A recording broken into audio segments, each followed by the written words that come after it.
Buenas noches a todos, bienvenidos, ¿cómo están? Eh, Mientras vamos esperando que ingresen a la sala, vamos a comentar un poquito, a todos ya los vamos silenciando, cosa de que los micrófonos no interfieran con la disertación. Si tienen algún inconveniente con el audio o con algo que tenga que ver con el Zoom, nos escriben en el chat y nos ponemos en contacto por privado, ¿sí? Bueno, en primer lugar me presento, mi nombre es Gabriela Gauna, para los que no me conocen, soy la presidenta del Comité Capital de la Coalición Cívica Ari Corrientes, y esta noche voy a estar moderando esta charla, la cual promete ser sumamente interesante y enriquecedora sobre todo. Les comento que esta charla es una más de las que se dan en el marco del ciclo de formación, de capacitación y talleres que llevamos adelante dentro de lo que es nuestro partido, entendiendo como siempre que es nuestra responsabilidad generar estos espacios de formación, tanto para la militancia puertas adentro, como también para la comunidad hacia afuera, ¿no? Y es por eso que hoy vamos a contar con una presencia muy especial para nosotros, que nos va a estar hablando de lo que es la reforma judicial y el avasallamiento de las instituciones. Pero antes de eso les comento que ya estamos en la sala con el presidente de nuestro partido, Hugo Calvano, y con nuestro concejal Fabián Nieves, quienes también están presenciando esta instancia, y nuestro presidente, Kuki, quiere dejarnos unas palabras de bienvenida. Hugo, todo tuyo el micrófono. Bueno, Hugo, ¿se escucha eso? Terrible relámpago. Bueno, muy buenas noches a todos, buenas tardes, noches. En esta lluviosa tarde en Corrientes, que bueno, ahora por la dinámica que nos permite la tecnología, podemos tener a Marcela a más de 1000 kilómetros de distancia brindándonos esta charla, este diálogo que va a tener con nosotros, como la caracteriza ella, de manera muy franca, de manera muy abierta siempre a escuchar y a intercambiar. Bueno, primero que nada agradecerle esta oportunidad. Bueno, para los que no la conocen, Marcela es abogada y profesora de historia. Actualmente es diputada de la Nación por la provincia de Buenos Aires. Fue electa por la coalición cívica ARI, dentro de Juntos por el Cambio. En cuanto a lo público, fue concejal, secretaria de Educación en el municipio de Pilar, provincia de Buenos Aires, y candidata a intendente. Me pasaron ahí en el resumen, la verdad que no sabía eso, Marcela, así que otro, 2011. otro antecedente más. Te felicito porque esos desafíos siempre son de gran aprendizaje, y obviamente se especializa y trabaja incansablemente junto a Lilita y a todo el equipo de la coalición, ella particularmente en los temas que tienen que ver con la educación, la justicia y la república. En este caso, bueno, Marcela viene siendo una de las espadas que tenemos nosotros, no solo la coalición cívica, sino los argentinos republicanos, defendiéndonos, defendiendo con argumentos, defendiendo con valores, defendiendo nuestras ideas, en cada oportunidad, ya sea en contacto directo con la ciudadanía, en alguna oportunidad en la que lo amerita, como las distintas instancias que está habiendo en todo el país de movilización, así como también en cada medio de comunicación donde con mucha capacidad y como decía recién, y argumentos, deja muy bien parado siempre la postura y expone muy bien lo que a nosotros nos representa. Hoy vamos a contar con ella, Gabriela Gauna, que es nuestra presidenta del Partido de la Capital, y también, bueno, funcionaria municipal, va a ser quien modere. Les pedimos a todos que en esta dinámica que Marcela va a empezar a hablar, va a desarrollar los temas, y después, bueno, son libres de escribir en el chat o en lo que la moderación vaya determinando las preguntas que consideran, y que la dinámica de esto va a depender de todos nosotros. Reitero, Marcela ya nos adelantó que está abierta a que se dé como de la mejor manera, así que aprovechen todos esta instancia con ella y aprovechémosla para seguir formándonos permanentemente como ciudadanos y los que somos militantes como militantes. Muchas gracias, Marcela, y bueno, Gaby, te cedo para que arranquemos. Bien, bueno. Gracias, Huguito.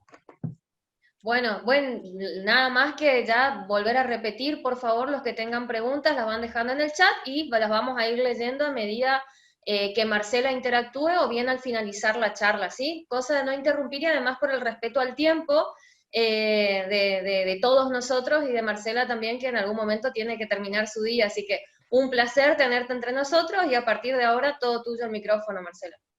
Bueno.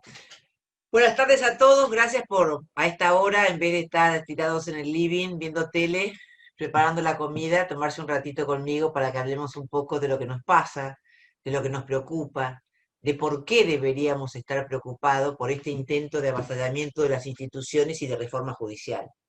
Entonces, como es bueno que uno transmita y que uno, cuando habla con otro, le diga, mirá, esto es importante por esto y por esto, me gusta la posibilidad de poder charlar con ustedes para explicarles por qué es importante que no salga esta reforma judicial y por qué la criticamos tanto nosotros a esta reforma judicial y qué es lo que se pretende con esta reforma judicial.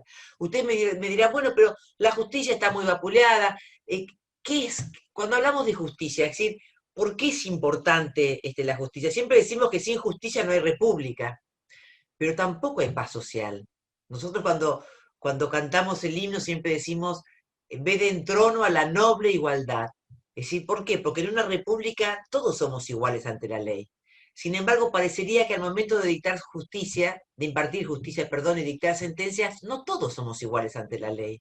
Hay algunos que son más iguales que otros, pero en la cárcel, los que van a la cárcel son todos iguales, es todo un mismo sector social.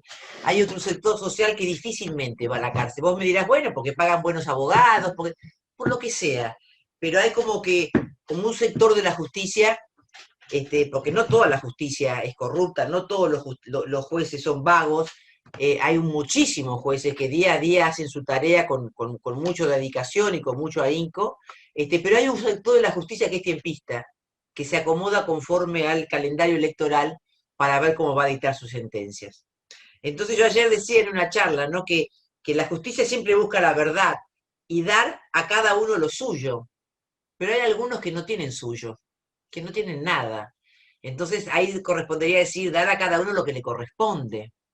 Y ahí empezamos a hablar de lo que es la justicia social también. Y cuando hablamos de justicia social y vemos que hay muchos que no tienen suyo, y que hay que darles lo que les corresponde, nos damos cuenta que la corrupción les ha quitado todo. Y que la corrupción es esa cloaca que te falta, es esa ruta que no se hizo y donde se mató tu hijo, es ese hospital que no se terminó de construir, es esa escuela que nunca se hizo y por eso están acumulados tus hijos en un aula sin matrícula en tu pueblo. Esa es la corrupción. A veces uno, cuando Carrió decía la corrupción mata, nadie hablaba de corrupción, es algo, ¿dónde me roban? Si yo sigo teniendo mi sueldo en el bolsillo, ¿dónde me roban? Si yo sigo teniendo mi casa y mi sueldo, bueno, eso es lo que te robaron el futuro, te robaron el sueño, te robaron esa escuela que no se hizo, esa ruta que esperabas, esa parada de colectivo que no te terminó de llegar nunca y seguís mojándote cada vez que esperás el colectivo, todo eso es la corrupción. Y pudimos ver que la corrupción mata cuando fue la tragedia de Once. Ahí quedó bien clarito, y ahí la gente empezó a darse cuenta cuando fue esa tragedia terrible que se llevó 54, 50 y pico de vidas y un montón de gente discapacitada luego de ello y con daños no solamente físicos, sino en el alma, ¿no? Morales y psicológicos. Ahí empezamos a darnos cuenta qué quería decir Carrió cuando decía que la corrupción mata. ¿Y por qué es importante el tema de la justicia? Un poco por lo que estábamos diciendo, ¿no? Es uno de los tres poderes de la República y es la que puede garantizar, si hay justicia, la armonía en la convivencia.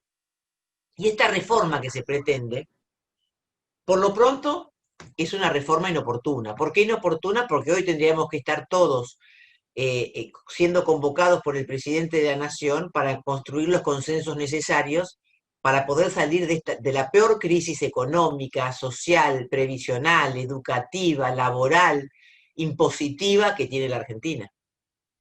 Y sin embargo mandan esta reforma que por lo pronto es pretenciosa. ¿Por qué pretenciosa? Porque se llama reforma judicial, pero lo único que reforma es la cantidad de jueces, aumenta la cantidad de jueces en la justicia federal. Para los que no son abogados, sepan que está la justicia federal y la justicia ordinaria. Si yo te robo a vos el auto, va a la justicia penal ordinaria. Si le robo el auto al Estado, como es un bien del Estado, va a la justicia penal federal.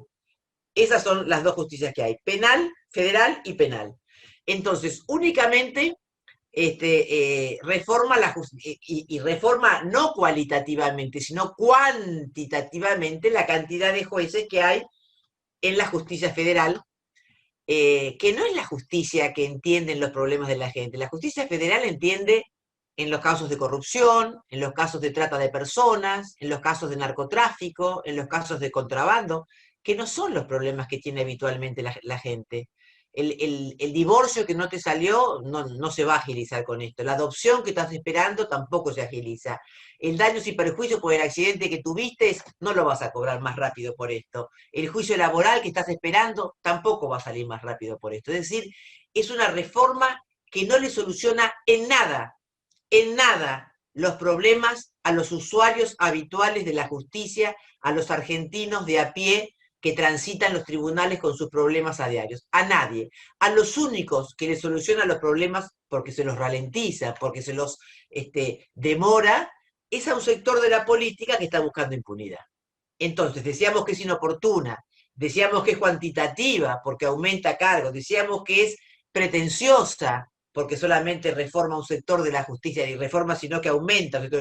Es abusiva por el gasto que va a generar esto. Se calcula que los primeros eran 370 cargos nuevos que creaba entre la Justicia Federal de la Ciudad que con sede en la Ciudad de Buenos Aires y la Justicia Federal del Interior. Pero como esta reforma no salía, y era necesario que los senadores aprobaran esta reforma en el Senado, y que después la vayan a aprobar sus diputados en la Cámara de Diputados, se empezó a hacer una rifa de cargos y de aumento de tribunales en el interior, y esos 370 cargos pasaron a ser 900 cargos en la Justicia Federal Nacional. La justicia federal, como es nacional, no la pagan las provincias, la pagamos todos los contribuyentes argentinos. Es decir, es un gasto nacional la justicia federal. Entonces, pasamos a tener en provincias como La Rioja, que tiene un solo juzgado federal, pero ha tenido ese juzgado federal una sola sentencia en todo el año, a que le aumenten 2. O que le creen un tribunal oral a provincias que ya tenían y que no se justificaba aumentarles la cantidad de tribunales por el volumen de casos que tienen, ¿no? Entonces, ¿qué se buscó con eso? Que los gobernadores insten a sus diputados a votar esta reforma. Entonces decimos que es inoportuna, que es pretenciosa, que es cuantitativa, que es abusiva, es atrasada. ¿Por qué es atrasada? Porque hoy tenemos lo que se llama en la justicia federal el sistema inquisitivo. ¿Qué es el sistema inquisitivo? Es que el impulso de la acción penal está en cabeza del juez. Bueno, hemos aprobado en el año 2014 un código procesal penal que durante el gobierno de Mauricio Macri se empezó a poner como prueba piloto en varias provincias y que ya estaba a las puertas de ser aprobado en todo el país. Este Código Procesal Penal cambia el sistema inquisitivo a un sistema acusatorio, es decir, el impulso de la acción penal ya no va a estar en cabeza del juez como es ahora, sino que va a estar en cabeza del fiscal. Él va a ser el que va a impulsar la acción penal. Entonces no deberíamos estar nombrando jueces como se están nombrando, sino que tendríamos que estar nombrando más fiscales en vez de más jueces. Por eso es que es atrasada, porque en breve esos jueces que van a cobrar grandiosos sueldos no van a tener tarea más que estar controlando que el fiscal no se exceda en sus funciones o que la víctima, el acusado, pueda garantizarle la defensa en juicio. Si va a ser como un juez de garantías, no un juez que impulse la acción. Por eso es que es abusiva, pretenciosa, atrasada y inoportuna. Pero también es ilegal. ¿Y por qué digo que es ilegal? Porque hay un montón de jueces que durante el gobierno de Mauricio Macri, a ver, para que entiendan esto, cuando hay una vacante en un juzgado que se produce porque el juez se fue de vacaciones, porque se murió, porque está de licencia, esa vacante que genera un juzgado se cubre con un juez subrogante. Un juez subrogante es un juez que firma en reemplazo de otro que no está. Pero la ley de subrogancias impide que se pueda nombrar un juez subrogante en un juzgado que nunca tuvo un titular anterior. Y los juzgados que se están creando en la capital federal, por desdoblamiento de las secretarías, nunca tuvieron un juez anterior, porque es una secretaría nueva que crea un nuevo juzgado. Entonces está violando la ley de subrogancias. Entonces dijimos que es inoportuna, pretenciosa, atrasada, abusiva, equivocada e ilegal. Entonces, pero uno dice, bueno, pero ¿esto solo está queriendo hacer Cristina para garantizar su impunidad? No, esto solo no. Esto es la punta del iceberg, la reforma judicial. ¿Qué es lo que está haciendo también Cristina?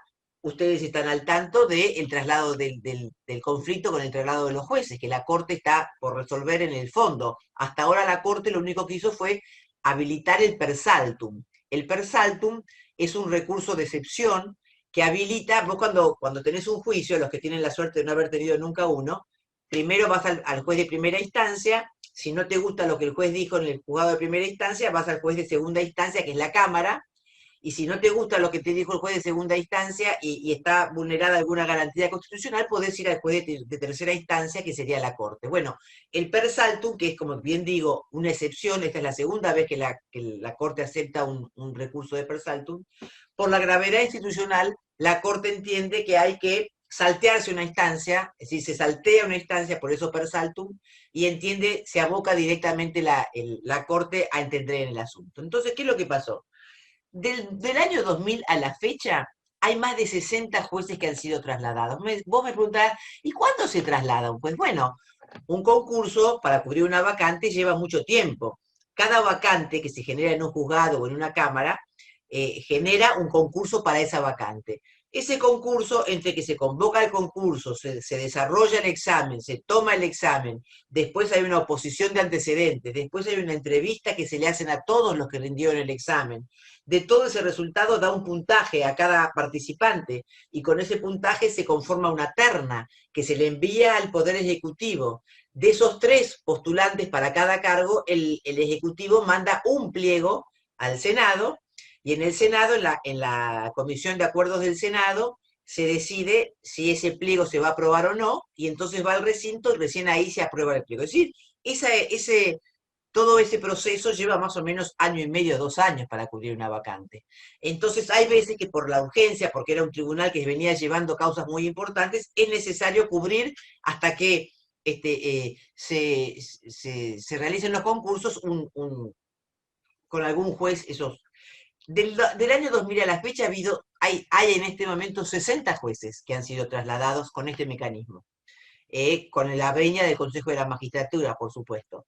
El ministro Garabano, en el 2018, como era causas importantes, quiso tener el aval de la Corte y le preguntó a la Corte si podía hacer estos traslados de los 3 jueces que estamos nombrando todos, que es Bruglia, Bertuzzi y Castelli.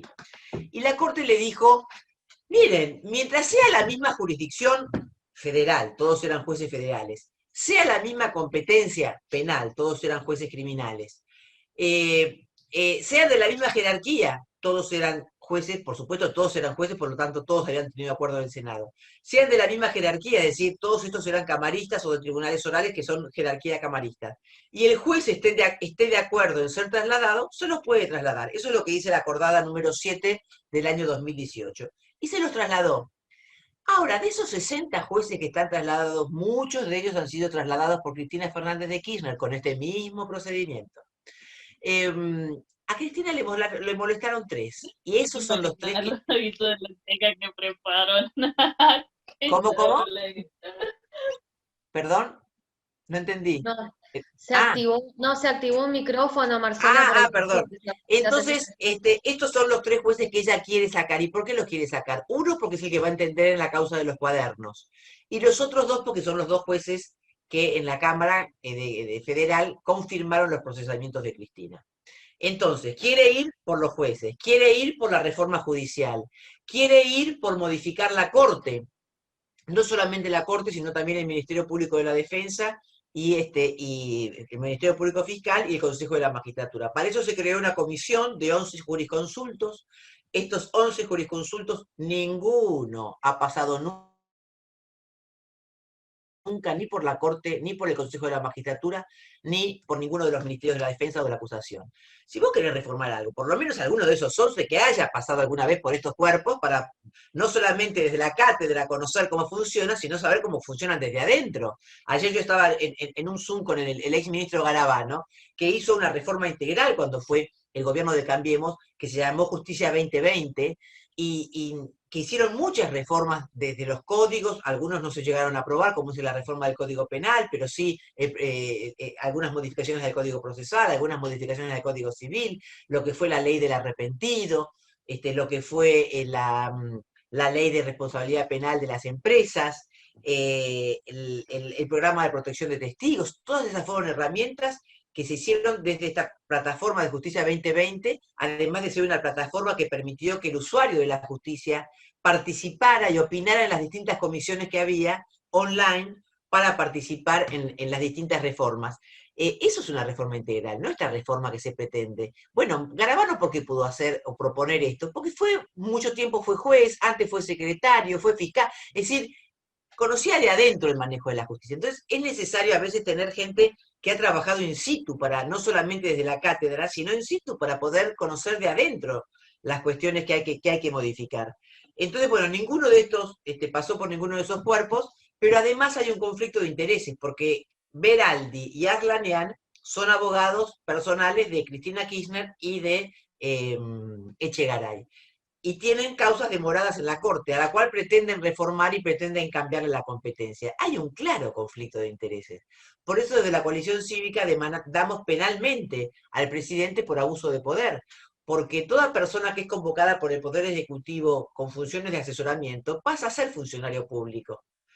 Cobre o no cobre, sea donoren o no sea donoren, es funcionario público por la función pública que cumple, porque es convocado por el Ejecutivo. Entonces, son comprendidos por la ley de ética pública, que impide el conflicto de intereses. Vaya a ver si no hay conflicto de intereses de estos dos abogados que tienen causas de Cristina y de Echegaray en la Corte. Hay un claro conflicto de interés. Sin perjuicio de ello, el presidente, que conoce como conocen ustedes, que ellas son los abogados de Cristina y de Echegaray, los nombró igual. Entonces nosotros lo denunciamos penalmente por abuso de poder. Vos me vas a decir, bueno, pero eso no va a salir, ¿para qué lo denunciaron si sabes que no va a salir? Ninguno de estos jueces federales tiempistas lo va a tratar. Bueno, pero no importa, uno hace las cosas porque corresponde hacerlas. No siempre hacen las cosas, obviamente que nos gustaría que las causas de corrupción que se han denunciado, que esta denuncia que hemos hecho contra Fernández, que también hemos hecho por otro tema contra el jefe de gabinete, prosperen, como el juicio político que pedimos en su momento para Garabano, pero uno hace las cosas porque corresponde hacerlas y se desentiende del resultado. Más allá de que el resultado pueda ser el que uno busca, uno tiene que marcar la cancha, uno tiene que sentar precedente, uno tiene que decir, esto corresponde y hay que hacerlo. Después los demás, los que tienen que resolver, resolverán o no, pero yo hice lo que correspondía en el momento que correspondía. Entonces, eso es importante que lo tengamos presente. Entonces, dijimos que por un lado está la reforma judicial, por el otro lado está la reforma de la Corte y de los ministerios, por otro lado está el traslado de los jueces, y por último se quieren llevar puesto al Procurador General de la Nación. El Procurador General de la Nación es el jefe de todos los fiscales.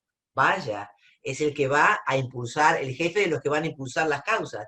Y ellos sostienen que lo quieren sacar porque ha sido puesto por Mauricio Macri, lo cual no es cierto. Al procurador Eduardo Casal lo ha puesto la ley, no Macri. Cuando la anterior procuradora Alejandra Gil Carbó, renunció, y Macri envió el pliego de la jueza Weinberg de Roca al Senado para que lo aprobaran como Procuradora General de la Nación, la ley dice que en el interín tiene que asumir el fiscal más antiguo por edad y más antiguo de trayectoria, que era Eduardo Casal. Entonces Eduardo Casal no lo puso Macri, lo puso la ley en ese lugar.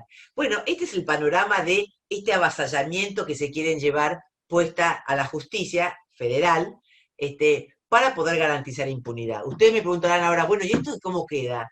Bueno, esto ya vino a la Cámara de Diputados, hoy no tienen las manos, por eso es que no lo están tratando. Sergio Massa dijo que iba a llamar a un plenario, que esto no se iba a tratar directamente en el recinto, ya fue aprobado en Senado, tendría que tratarse en diputados con una mayoría simple, porque los senadores de Juntos por el Cambio se retiraron del recinto porque decían que la sesión era nula, lo cual era cierto, pero bueno, la aprobaron igual, y o sea que con una mayoría simple podría ser aprobado en diputados. Hoy, como decía, no tienen las manos, ¿por qué? Porque tanto los diputados de Córdoba, que responden a Schiaretti, como los diputados mayoritariamente, no todos, pero mayoritariamente los del Consenso Federal, que son los que, el bloque de la Baña, mayoritariamente dijeron que tampoco van a votar esta reforma. Entonces, hoy no tienen las manos. Massa dijo que se iba a llamar a un plenario que duraría unas 6 semanas, donde vendrían distintos oradores para exponer sobre este tema. Yo les recuerdo a ustedes que en el Senado también fueron oradores, muchos menos, y mucho menos tiempo. El promedio era que de 7 que fueron, 5 hablaron en contra de la reforma. Inclusive los que son del palo de ellos, como la gente que fue del grupo del CES, que es el grupo de Berbisky, hablaron en contra de esta reforma. Cristina misma ha dicho que esta no es la reforma que ella quiere. Mentira, lo dice porque sabe que está rechazada, pero esta no es la reforma que quería Gustavo Vélez, que era costo cero. Esta es la reforma que quiere ella, que quería ver, de hecho la llamaban la reforma Veraldi. Así que hoy todavía no sabemos si esta reforma va a salir o no. Yo tengo la esperanza, para si llegase a salir aprobada, que pasase lo mismo que pasó con la reforma judicial que se llamó la democratización de la justicia, que fue en el año 2013, donde el kirchnerismo tenía mayoría en ambas cámaras y fue aprobada, pero después la justicia la declaró inconstitucional. Esta es mi exposición. Espero haber sido clara, pero por supuesto que estoy abierta a todas las preguntas que ustedes quieran hacerme. Bien. Bueno, muchas gracias, Marcela. Sí, por supuesto que hay preguntas en el chat, yo te las voy a ir leyendo para darle un orden. Entonces, la primera pregunta que tenemos es de Eliana, de Merlo, Buenos Aires, que pregunta, ¿cómo hacemos para parar esta reforma?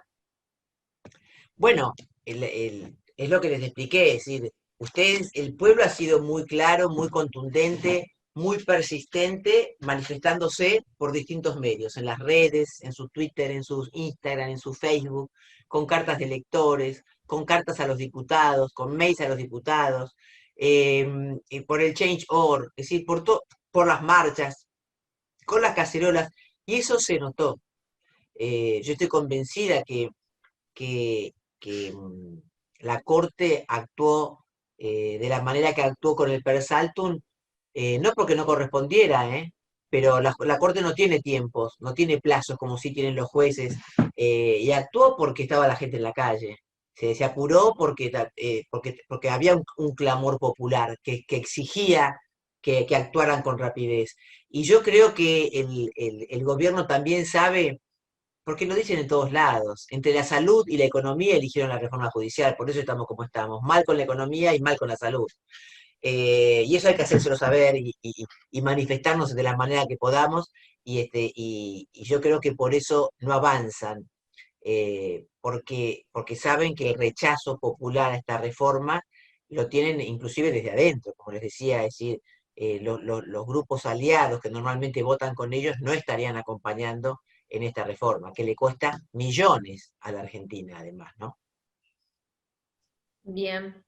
Bueno, la siguiente pregunta dice, ¿qué debería contemplar una verdadera reforma judicial? Bueno, una verdadera reforma judicial tiene que ver con esto que planteaba esta plataforma Justicia 2020, que va siendo una reforma integral de acuerdo al acceso a la justicia, porque una cosa es el poder judicial y otra cosa es poder tener justicia, ¿no? Es decir, el poder judicial puede tener reformas orgánicas, pero vos para poder tener justicia, tenés que tener una mirada más integral, que eso abarca el Código Penal, el Código Civil, la ley de procesos administrativos, es decir, y esas cosas durante el gobierno de Cambiemos se fueron modificando, algunas se concretaron, y todo ese trabajo, desgraciadamente, este gobierno lo dejó de lado, es decir, no continuó con esa plataforma, que como les decía, era una plataforma que permitía la participación de los usuarios de la justicia, que eran los que te decían, mirá, la ley de adopciones está fracasando por esto, no es que los jueces no estén tratando los temas, sino que se demora por esto y por esto, porque los plazos... Y bueno, yo presenté un proyecto justamente para reformar unos artículos del Código Civil en ese sentido, ¿no? Entonces, una reforma tiene que ser integral. Nunca una reforma que solamente se base en aumentar cargos puede ser la solución para los problemas que tiene la gente. Por ahí vi que había otra pregunta, no me acuerdo de quién, pero que decía, ¿cómo hacemos para nombrar mejores jueces? Bueno, eso también es parte de la reforma judicial.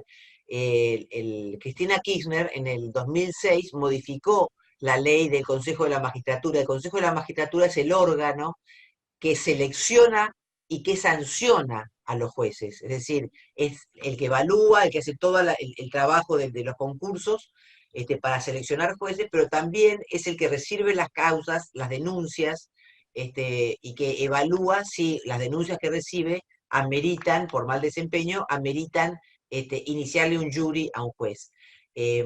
desde que Cristina modificó la ley de composición del Consejo de la Magistratura, que antes tenía 20 miembros y ella lo bajó a 13, pero ¿qué es lo que bajó?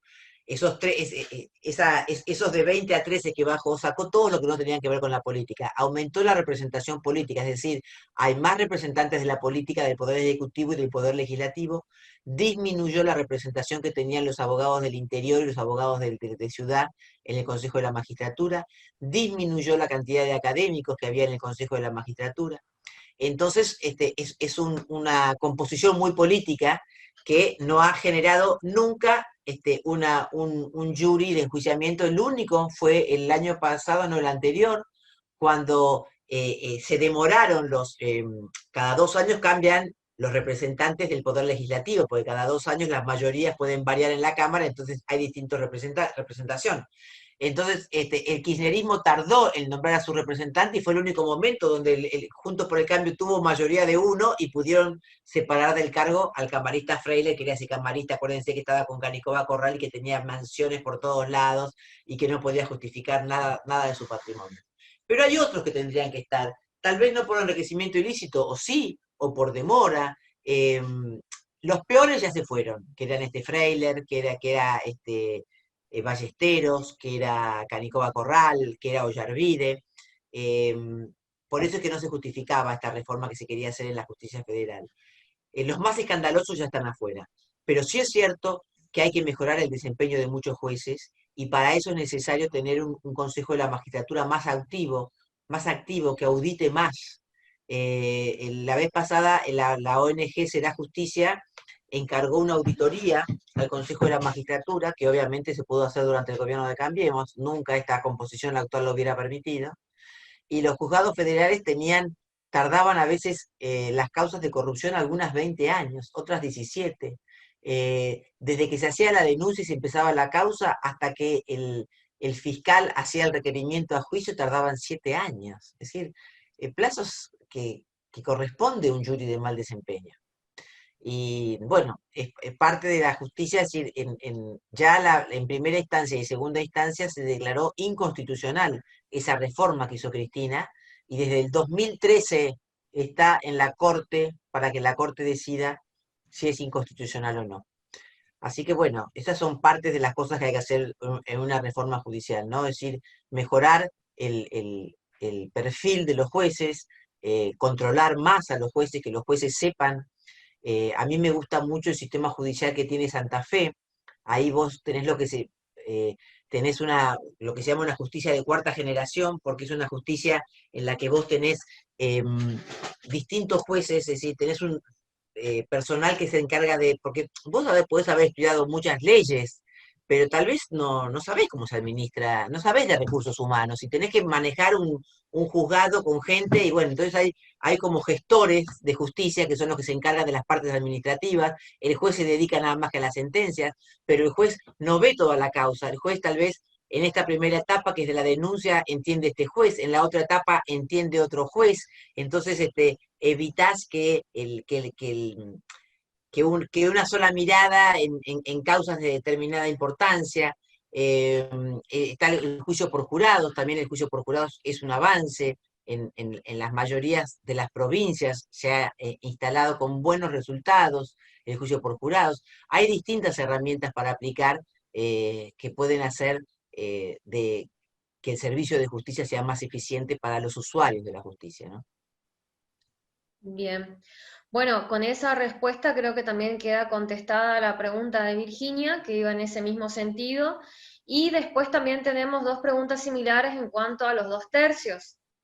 Preguntan en primer lugar si tiene que tener los 2/3 Fernando Rodríguez, y Javier pregunta, ¿la reforma podría salir por una diferencia ajustada en diputados, pero no tendrían los 2/3 para nombrar cargos?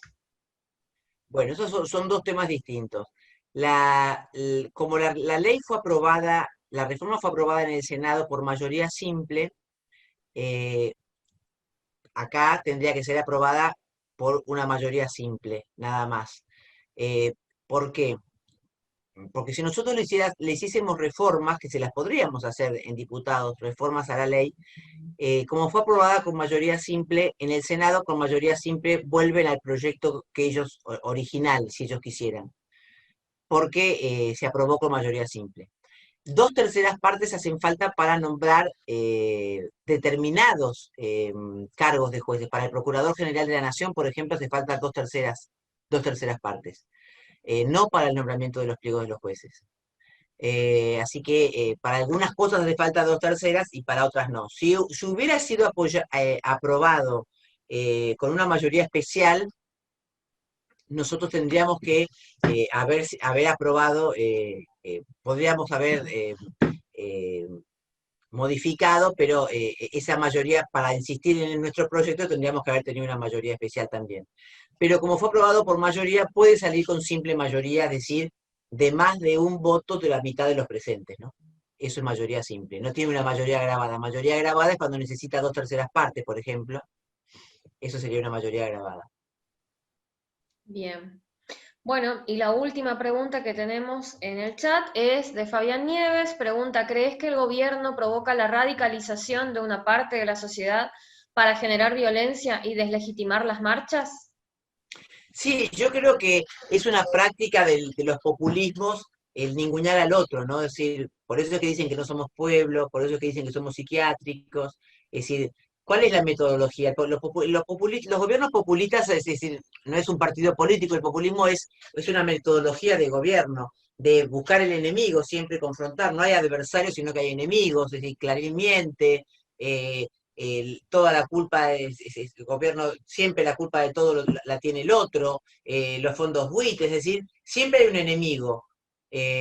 Lo otro es avasallar las instituciones, es decir, someter las instituciones, y lo otro es ningunear, es decir, el otro no existe.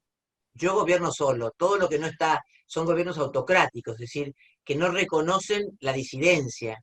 Entonces, claramente en la mentalidad de ellos, nosotros no existimos. Pero no es que no existimos, ellos es decir, se manifiestan como que no existimos, pero ellos están muy preocupados porque han perdido la calle, porque las marchas no tienen color político. Por eso es que nosotros siempre decimos que nosotros dentro de Juntos por el Cambio, la coalición cívica, es importante que tengamos en claro que Juntos por el Cambio está ultra unido, pero somos tres partidos distintos, tres partidos políticos distintos. Unidad no es unanimidad, por eso tenemos miradas distintas. Y para nosotros, para la coalición cívica, no hay que convocar. ¿Por qué?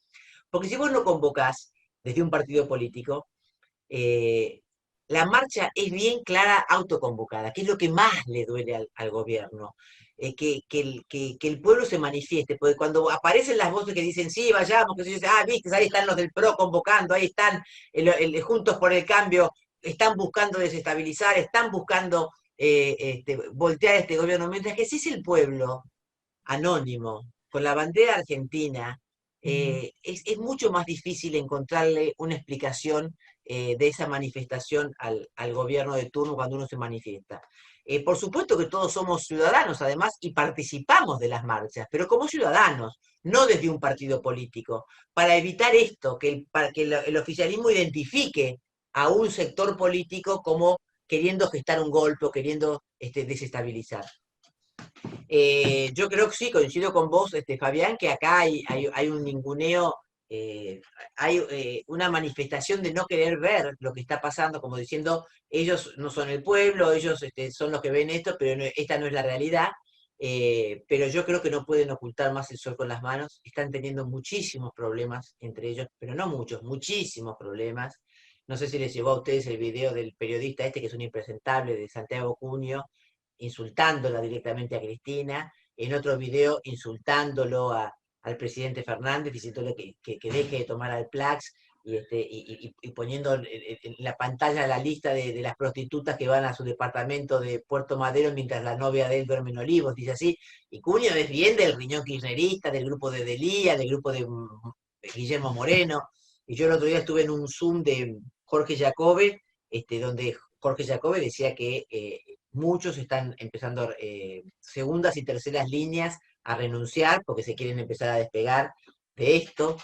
Hará cosa de este domingo, no el anterior, en un en una nota de opinión de Jorge Liotti en La Nación, decía que el jefe de gabinete había convocado al gabinete, y de los 22 ministros habían ido nada más que 8, y de los 8, 4 se retiraron antes. Es decir, el Fondo Monetario, que vino a reunirse con el gobierno, dijo, bueno, muchachos, acá hay una falta de confianza, pónganse de acuerdo, en un mes volvemos y me dicen con quién hay que firmar, porque hoy el Fondo Monetario no quiere firmar ningún acuerdo, porque dice, a ver, firmo con este presidente, pero la lapicera la tiene otro. Entonces, están muy complicados, y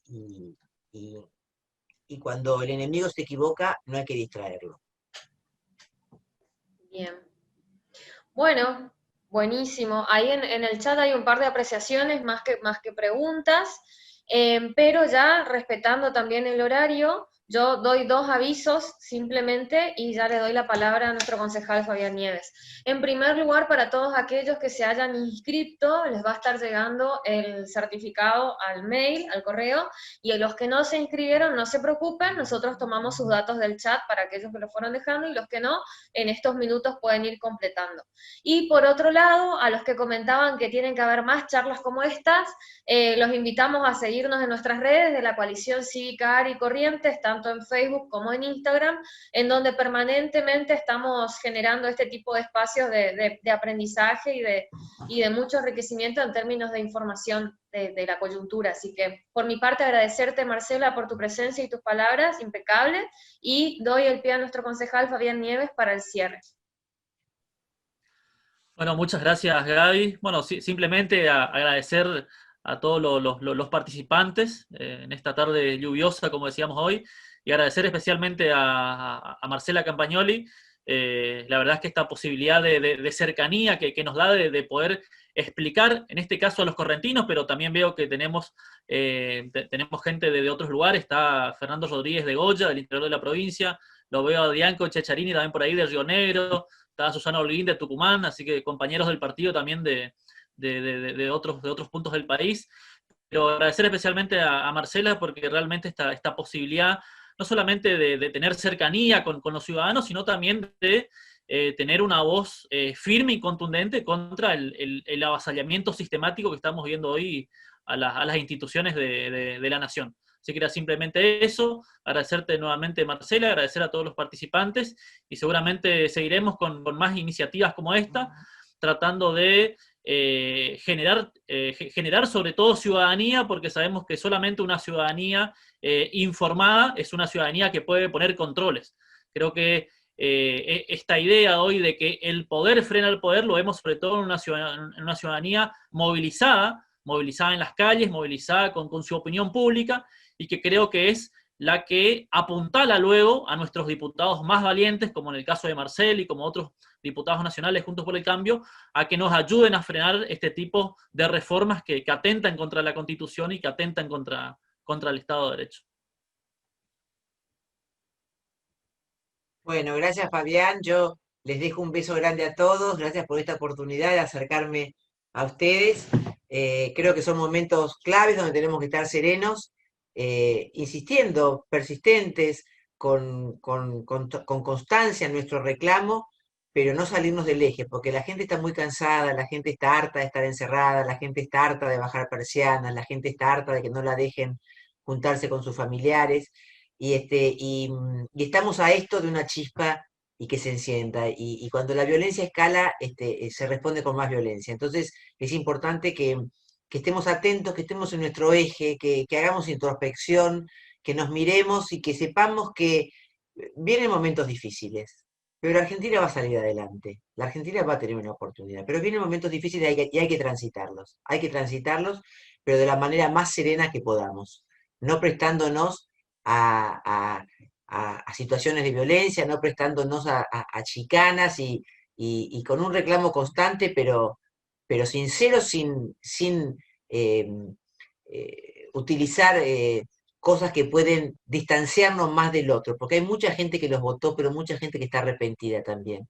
Entonces tenemos que poder tratar de tender puentes con ese otro, de poder pararnos en qué coincido yo con ese otro, para poder ir achicando las diferencias y poder construir los lazos que necesita Argentina para poder salir para adelante, no para cada costado donde va cada mitad. Bueno, los dejo, un beso grande y Río Haihu. Gracias, Marce. Bueno, gracias a todos, que tengan buenas noches. Adiós. Hasta luego, buenas noches.